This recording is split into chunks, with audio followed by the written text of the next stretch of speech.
भाइयों और बहनों, मकर संक्रांति का दिन कोई साधारण त्योहार नहीं है। यह वह दिन है जब पूरे साल की दिशा बदलने की शक्ति होती है। शास्त्रों में कहा गया है कि जिस दिन सूर्य देव अपनी चाल बदलते हैं, उसी दिन मनुष्य के भाग्य की दिशा भी बदल सकती है। और यही कारण है कि मकर संक्रांति को साल का सबसे गहरा, सबसे प्रभावशाली और सबसे निर्णायक दिन माना गया है।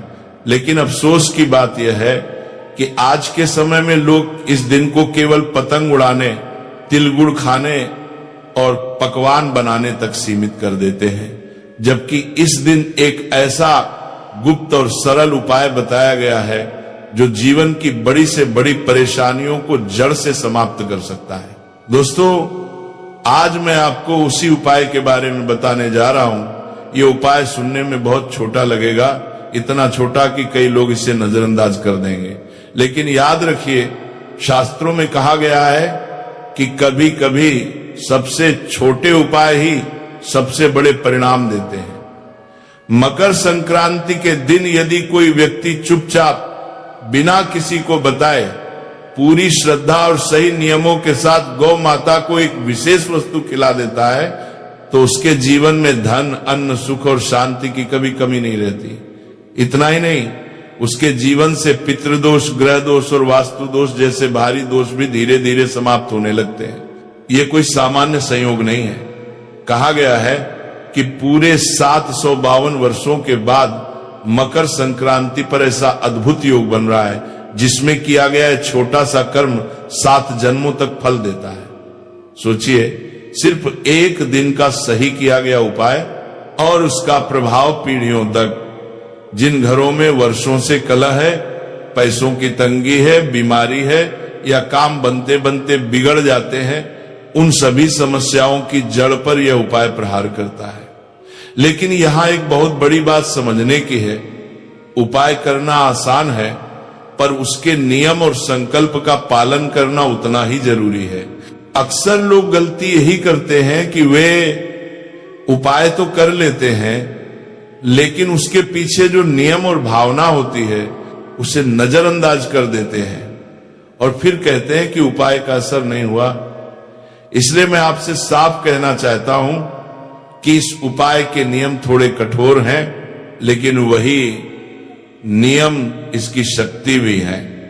बिना नियम के किया गया उपाय बीज की तरह होता है, जिसे पानी नहीं मिला वह कभी फल नहीं देता। इसलिए मकर संक्रांति के दिन गौ माता को क्या खिलाना है, कैसे खिलाना है, किस समय खिलाना है और मन में क्या संकल्प रखना है, ये सब जानना आपके लिए बेहद जरूरी है। अब सवाल ये उठता है कि आखिर गौ माता और मकर संक्रांति का आपस में क्या संबंध है। दोस्तों, सनातन धर्म में गौ माता को केवल पशु नहीं माना गया, बल्कि उन्हें माता का दर्जा दिया गया है। कहा गया है कि गौ माता के शरीर में सभी देवी देवताओं का वास होता है और मकर संक्रांति के दिन जब सूर्य देव उत्तरायण होते हैं, तब देवताओं का समय प्रारंभ होता है। यानी यह दिन देव शक्तियों को प्रसन्न करने का सबसे श्रेष्ठ अवसर होता है। ऐसे में गौ माता को श्रद्धा से अर्पण किया गया थोड़ा सा अन्न भी सीधे देवताओं तक पहुंचता है। मैं आपसे हाथ जोड़कर एक छोटा सा निवेदन करना चाहता हूं, इस बात को हल्के में मत लीजिए। मकर संक्रांति साल में केवल एक बार आती है। यह कोई रोज मिलने वाला अवसर नहीं है। अगर आपने इस दिन को यूं ही गंवा दिया तो पूरे साल वही समस्याएं, वही परेशानियां और वही संघर्ष दोबारा आपका इंतजार करेंगे। लेकिन अगर आपने इस दिन सही भाव, सही नियम और सही संकल्प के साथ ये उपाय कर लिया, तो आने वाला समय आपको खुद बताएगा कि आपने कितना बड़ा निर्णय लिया था। आगे मैं आपको विस्तार से बताऊंगा कि वह गुप्त वस्तु क्या है जो गौ माता को खिलाई जाती है, इसके नियम क्या हैं, किन सावधानियों का पालन करना जरूरी है और यह उपाय किन किन रास्तों से आपके जीवन में धन, सुख और शांति लेकर आता है। इसलिए इस बात को अंत तक ध्यान से सुनना और समझना बहुत जरूरी है, क्योंकि यह जानकारी केवल जानने के लिए नहीं बल्कि जीवन बदलने के लिए है। क्योंकि मकर संक्रांति सिर्फ एक साधारण दिन नहीं है। इसी दिन सूर्य की चाल बदलती है। एक इसी दिन प्रकृति का एक नया हिसाब शुरू होता है। जी हाँ दोस्तों, देखिए प्राचीन काल में पुराने समय के लोग इसे बहुत गंभीरता से लेते थे, क्योंकि उन्हें पता था कि इस दिन की गई छोटी सी गलती पूरे साल पर भारी पड़ सकती है। इस दिन का महत्व इसलिए और भी बढ़ जाता है क्योंकि ये साल का सबसे पहला त्योहार होता है। जी हाँ दोस्तों, की इस दिन की गई छोटी सी गलती भी पूरे साल पर भारी पड़ सकती है, और इस दिन किया गया छोटा सा सही काम पूरे साल का सहारा बन सकता है। मकर संक्रांति का असली मतलब है रुकावट से निकलना, ठहराव को तोड़ना और जीवन में आगे बढ़ना। इसीलिए हमारे बुजुर्ग कहते थे कि इस दिन जो बीज बोया जाता है वही पूरे साल फल देता है, अर्थात जो उपाय किया जाता है वही उपाय पूरे साल हमारी जीवन की व्यवस्था को सुधारना है। दोस्तों, इसीलिए देखिए इस दिन दान का भी बहुत महत्व होता है। पुराने काल से ही लोग मकर संक्रांति के दिन दान करते आ रहे हैं। इस दिन अन्न दान, संयम और व्यवहार पर बहुत ध्यान दिया जाता है, क्योंकि धन केवल पेशे से नहीं बनता है।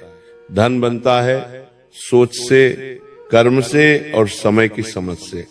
जी हाँ दोस्तों, आपने देखा होगा कि बहुत लोग साल भर तक मेहनत करते हैं, खून पसीना बहाते हैं, लेकिन फिर भी पैसा नहीं टिकता है।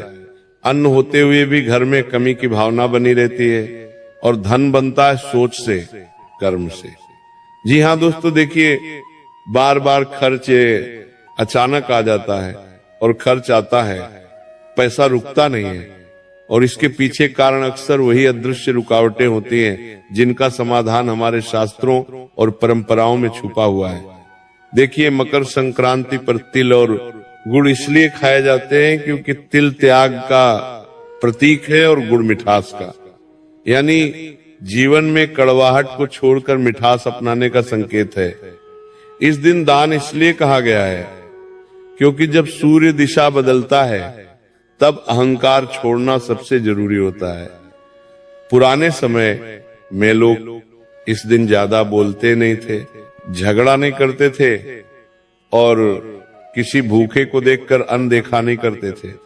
जी हाँ दोस्तों, क्योंकि माना जाता था कि इस दिन की गई उपेक्षा सीधे भाग्य में दर्ज हो जाती है।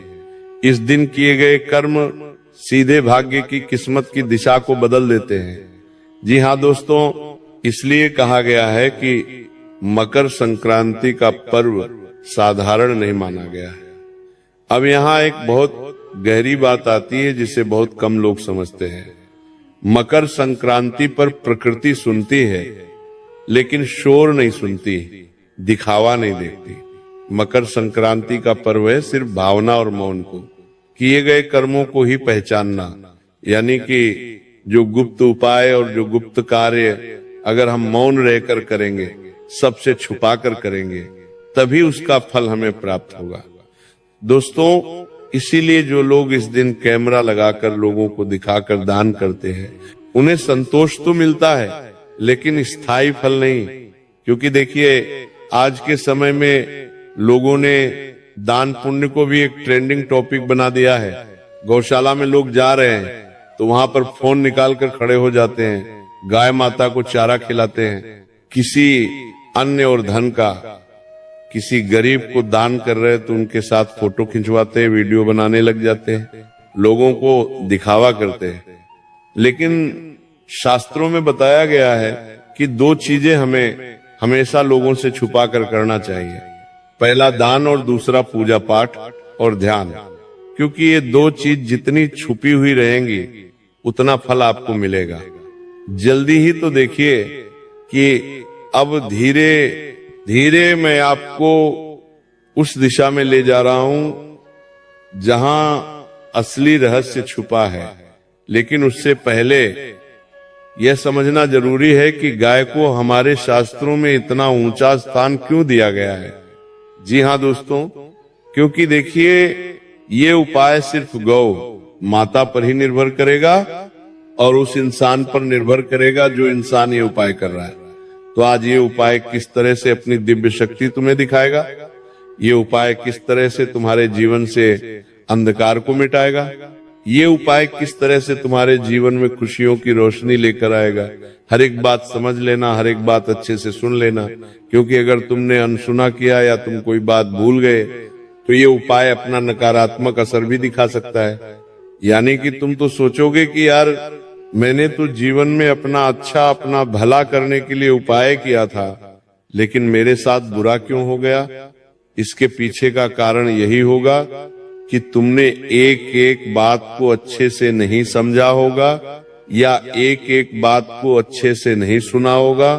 देखिए दोस्तों, मैं आपको बताता हूं कि गाय को हमारे शास्त्र में इतना ऊंचा स्थान क्यों दिया गया है कि गाय तो सिर्फ एक प्राणी है, गाय तो सिर्फ एक पशु है तो नहीं। देखिए, गौ माता तुम्हारे पूरे जीवन से संबंध रखती है। गौ माता के अंदर ही तुम्हारे जीवन के ना जाने कितने रहस्य छुपे हुए हैं। जब किसी व्यक्ति की मृत्यु हो जाती है तो हम क्यों उसके नाम का गौ माता को चारा डालते हैं। क्या तुमने कभी सोचा है, जब जीवन में दुख आता है, तकलीफ आती है और बीमारी आती है, तो हम क्यों गौ माता को याद करके गौ माता को भोजन खिलाते हैं। देखिए, गौ माता कोई साधारण पशु नहीं है। जी हाँ दोस्तों, गाय को माता इसलिए नहीं कहा गया कि वो सिर्फ दूध देती है, बल्कि इसलिए कि वो बिना मांगे देती है, बिना शिकायत के सहती है और बदले में कुछ नहीं चाहती। तो यही प्रकृति का स्वभाव है।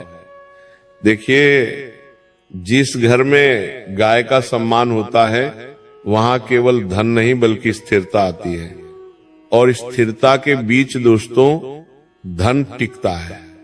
जी हाँ, लेकिन ध्यान रखिए, यहां मैं किसी को दिखाने वाला उपाय नहीं बता रहा, ना ही कोई ऐसा काम जो बाजार में बिकता हो, क्योंकि मैं गारंटी के साथ कहता हूं कि पूरे YouTube पर आपको आज से पहले इस उपाय के बारे में किसी ने नहीं बताया होगा ना।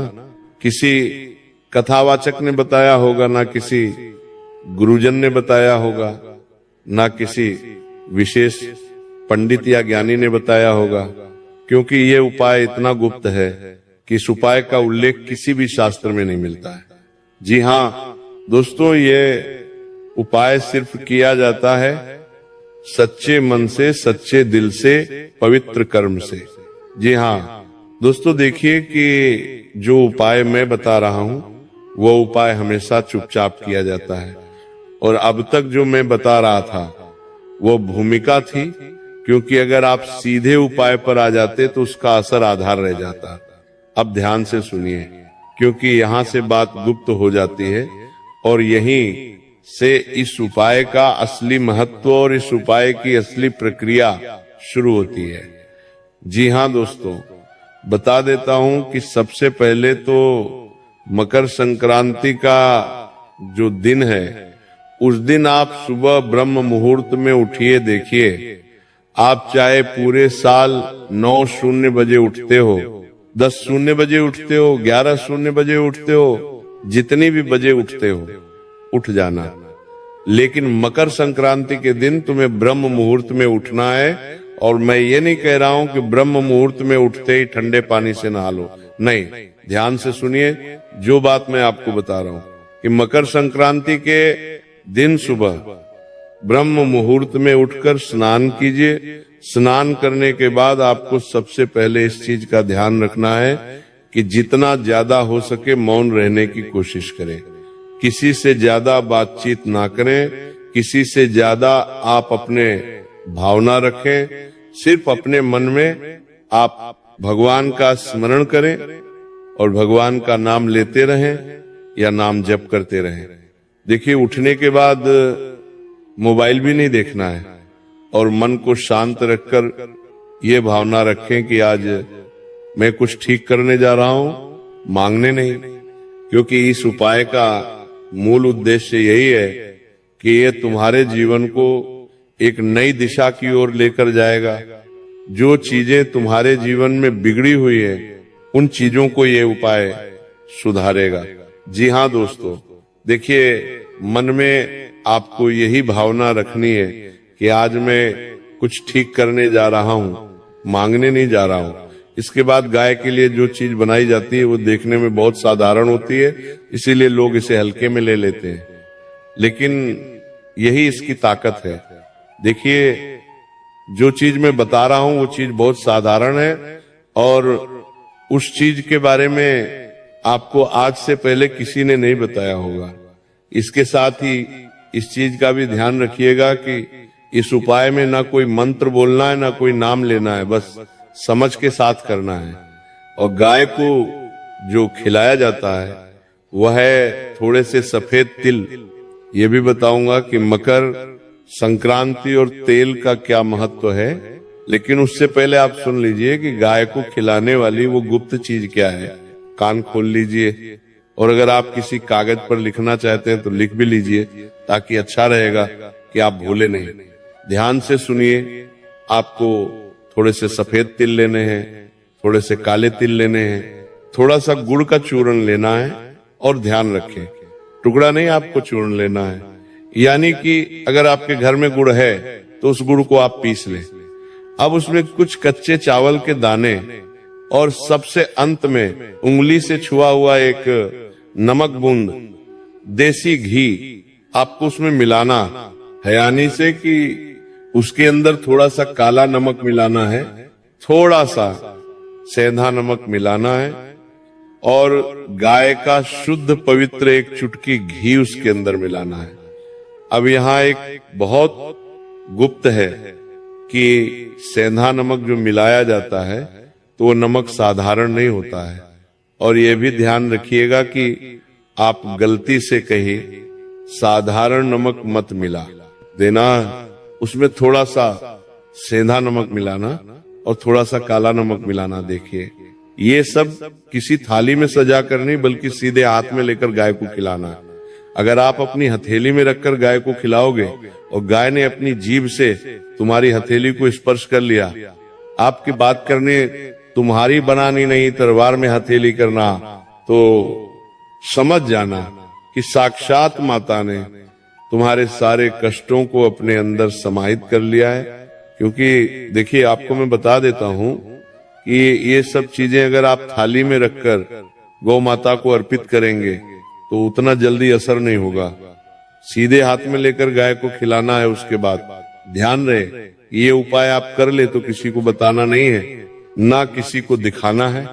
और सबसे जरूरी बात, खिलाते समय कोई इच्छा नहीं बोलनी है, बिल्कुल खाली मन रखना है, शांत मन रखना है मन में किसी के प्रति, ना तो नकारात्मक भाव उत्पन्न हो, ना किसी के प्रति हम गलत सोचे, ना किसी के प्रति अच्छा सोचे। खाली मन रखना है, कोई भी आपको अपनी इच्छाएं नहीं बोलनी है। जी हाँ, बस मन में ये भावना रखना है कि जो होगा सही होगा और जो आप माता मेरे लिए करेगी उसी में मेरी खुशी होगी, इतना बोलना है। और बता देता हूं कि अगर इसे गाय थोड़ा सा भी खा लेती है, अर्पित कर लेती है, तो समझ लीजिएगा कि संकेत मिल गया है। इसके बाद पूरे साल एक नियम अपने आप लग जाता है, आप अन्न का अपमान नहीं करेंगे। इस उपाय को करने के बाद 3 से 4 नियम है जो मैं बता रहा हूं। अन्न का अपमान नहीं करेंगे क्योंकि अन्न किससे संबंध रखता है? मां अन्नपूर्णा से। अन्न का अपमान करोगे तो आप सीधा मां अन्नपूर्णा का अपमान करोगे। दूसरी चीज है दोस्तों कि खाने को व्यर्थ नहीं फेंकेंगे और महीने में कम से कम एक बार किसी जानवर या किसी पक्षी के लिए चुपचाप आप कुछ खाने का रख देंगे बिना किसी को बताए। देखिए इतना तो आप कर ही सकते हैं। हर इंसान रोज दान पुण्य तो करता ही है, तो मैं आपको कह रहा हूं कि भले आप रोज मत करना, लेकिन हर महीने आप पशु या पक्षी के लिए कुछ खाने का जरूर रख देना। क्योंकि आपको ध्यान रखना चाहिए कि कुछ भी उपाय अगर हम करते हैं तो वह उपाय तभी फल देगा जब हम उस उपाय में अपना थोड़ा सा मन, थोड़ा सा तन और थोड़ा सा धन समर्पण करेंगे। तो जी हाँ दोस्तों, बता देता हूं कि यही इस उपाय की पूरी श्रृंखला है। ये कोई चमत्कार नहीं बल्कि संतुलन है। और जब संतुलन बनता है तो अन्न और धन अपने आप रास्ता ढूंढ लेते हैं। तो यही कारण है कि पुराने लोग बिना ज्यादा कमाई भी कभी खाली नहीं रहते थे। मकर संक्रांति का यही असली रहस्य है। कम बोलो, सही करो और समय पर करो। जो इस बात को समझ गया उसके घर में कमी शब्द धीरे धीरे खुद ही निकल जाता है।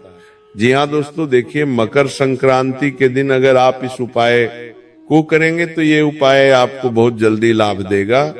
और उस लाभ की सीमा भी ये उपाय तय करेगा कि कितनी मात्रा में देना है और कैसे देना है। इसके बाद देखिए मैं आपको बताता हूं कि ये उपाय किस तरह अपना असर दिखाएगा। देखिए दोस्तों, मैं ये नहीं कह रहा हूं कि इस उपाय को करने के बाद तुम रातों रात करोड़पति बन जाओगे, अरबपति बन जाओगे, तुम्हारी लॉटरी लग जाएगी। नहीं, देखिए ये उपाय रातों रात करोड़पति बनने का नहीं है, बल्कि इसका असर वहां दिखता है जहां असली परेशानी होती है। पैसा आते हुए भी रुकता नहीं है, बेवजह खर्च निकल जाता है, मेहनत के हिसाब से फल नहीं मिलता है।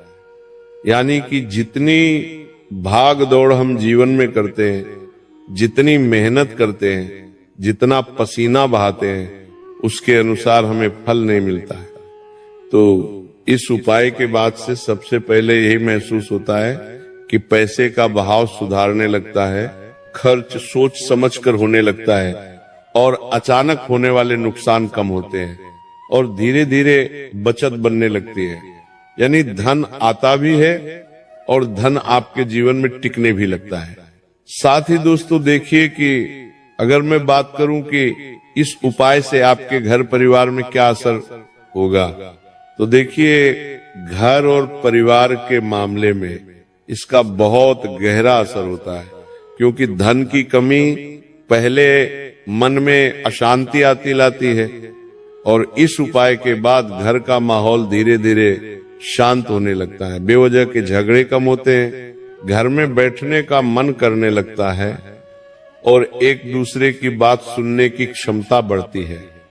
कई लोगों को यह भी अनुभव होता है कि घर में अन्न की बरकत बढ़ जाती है और थोड़े काम में चलन होता है और भोजन की कद्र अपने आप होने लगती है।